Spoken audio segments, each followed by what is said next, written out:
Well, I guess I'm going to ask you about your receiver core. I know you've got some new faces there, and what do you see so far? Yeah, I mean, I like the talent that we have. I mean, I think Coach Cook does an unbelievable job of getting those guys ready and evaluating talent. Obviously, we're in practice 10, and some of those, most of these guys are in spring ball, not all of them, but so we still have some work that we have to have, but you definitely see the talent and the potential there, but we got to make sure that each and every day we're reaching that. And so that's something I think Coach Cook does a great job of making sure the standard is the standard. And so I'm very confident that we'll get there by the time we go play Indiana. Do you see Naeem in a really important role this season? Yeah, I mean, very bluntly, I see a lot of guys in a very important role. I mean, I think that this offense in particular, when it works correctly, a lot of guys are getting opportunities and balls, and because guys are running so much that you may not play 70 snaps as a receiver. It's not like the old days where guys going to do that. So I think we're going to need you're going to need 6 or 7 guys every single game to be ready to go play. And so that's something that when this offense is operating correctly, that's what's necessary. What does he particularly bring to the table that you just kind of go, I can't coach that? Yeah, I mean, he's got great ball skills, and that's probably the number one thing that is difficult to coach. I mean, you do a lot of drills to work it and things like that, but the reality of the situation is there's some natural ability on that, kind of like, if you think about an outfielder and tracking balls and things like that, like, I think of a guy like Alex Gordon, who's like a Gold Glove outfielder, but his whole life he's an infielder, and then they throw him out in the outfield, and suddenly he's best, right? So obviously that's not as much coaching as it is just natural ability. So I think, some of those type of people, there's just some natural ability on that. I love the Alex Gordon. Yeah.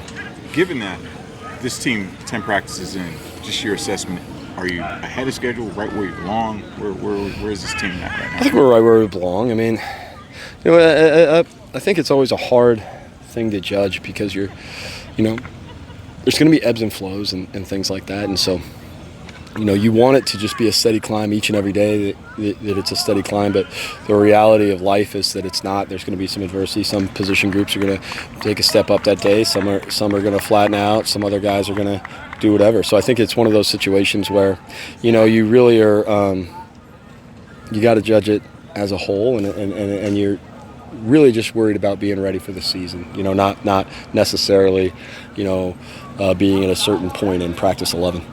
So I was in Coach Decker's office recently, and he has a sign up on the wall, 0-7.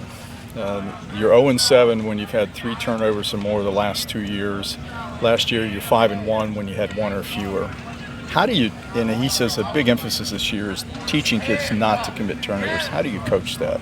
Well, I think, not to correct you, Harry, but I'm pretty sure the sign is 7-0, and we are 7-0 in the last 2 years when we have 0 turnovers. Okay, all right. So we wouldn't put something up there negative, but we are 7-0 when we have 0 turnovers, and so in general, though, in all of Sunbelt play, I don't know the exact number, so I'm not going to throw it out there, but I know it's above 85% win percentage when any team wins the turnover margin. So turnover margin is absolutely critical in every football, but in particularly in this league. He mentioned that a lot of the turnovers came from quarterback fumbles. Mm-hmm. How are you coaching them not to fumble? He says. Well, it's just like sacks is. I mean, it's a team thing, right? I mean, quarterback, obviously you want to hold on to the football all the time, and with the quarterback fumbles, I think we had one where they were actually running. The rest of them were either an exchange issue or it was a issue in the pocket, and those issues in the pocket, maybe the ball needed to come out faster, maybe we had a breakdown in protection on offensive line, maybe a running back or a tight end missed his block, whatever that may be. And so there, maybe we didn't get open in time, and those sort of things. So again, kind of like the sacks I talked about last year, and you've seen a steady progression on that. It's everybody's responsibility to help take care of that. And on every play, it's everybody's responsibility of ball security. I mean, because, the running back, if he gets the ball and as soon as he's getting the ball, he gets hit, is that the running back or is that some sort of blocking failure? So the running back coach is going to say it's the running back, the O-line or tight end coach is going to say it's him, And so I think it's one of those situations where we're all responsible for ball security. Last week you announced the addition of cornerbacks Coach Reed. at this point in in the off season, a couple weeks before the regular season, what's the impacts of that change, and then what does Coach Reed bring to the table for the Monarchs? Well, I mean, he's done an unbelievable job of, hitting the ground running, getting respect from the players and getting buy-in from the players. I mean, it feels like he's been here for, 6 months already. So I feel very comfortable about. He's incredibly knowledgeable. He's got great energy, he emphasizes toughness and technique, and I think that those are some things that are going to help us.